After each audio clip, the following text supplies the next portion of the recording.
নমস্কার বন্ধুরা। আমি একটা নতুন শর্ট রিডিং নিয়ে চলে আসলাম। সো আজকে একটা শর্টে আমি বলতে চলেছি জুন মাসে কি ব্লেসিং আপনাদের জন্য আসছে। সো এখানে আমি পুট করবো 3 কার্ডস। সো পাইল নাম্বার 1 আর পাইল নাম্বার 2। সেখানে পাইল নাম্বার 1 এখানে আর পাইল নাম্বার 2 এটা। সো ফার্স্টলি আপনারা পাইল চুজ করে নিন যে এই জুন মাসে আপনাদের জন্য কি ব্লেসিংস আনছে। চুজ করে নিয়েছেন। সো চলুন পাইল নাম্বার 1। পাইল নাম্বার 1 যদি আপনাদের কোনো সাংসারিক অশান্তি থেকে থাকে বা কোনো ফ্যামিলিকে নিয়ে কোনো সমস্যা থেকে থাকে, সেই ফ্যামিলি সমস্যাটা এন্ড হচ্ছে। যেদিকে আপনার ইগোতে প্রবলেম হচ্ছিলো বা কাজ করতে প্রবলেম হচ্ছিলো, মনে হচ্ছিলো যে না এবার এই কাজটা পজ হয়ে যাবে, এবার এই কাজটা ঘেটে যাবে।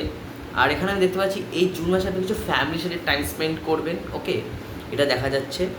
এই জুন মাসে চ্যারিয়েটের এনার্জি, এই জুন মাসে আপনি কোনো কাজের জন্য কাজ করতে পারেন, এগিয়ে যেতে পারেন।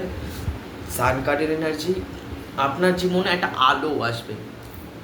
এতদিন যদি আপনি শুধুমাত্র অন্ধকার দেখেছেন, এই জুন মাসে আপনাকে আলো দিচ্ছে এই জুন মাসে। সো এবার পাইল নাম্বার 2। মাই গড, একটু নেগেটিভিটি তো আছে এখানে। আচ্ছা, এখানে আমি একটা কথা বলে দিই, যারা যারা বাইরে যাওয়ার প্ল্যান করছে, যারা যারা বাইরে যাবো, যে আমি বাইরে যাব, আমি একটু ঘুরতে যাব, জাস্ট একটু মাইন্ড রিফ্রেশ করবো, তো আপনারা ঘুরতে যেতে পারেন এই জুন মাসে।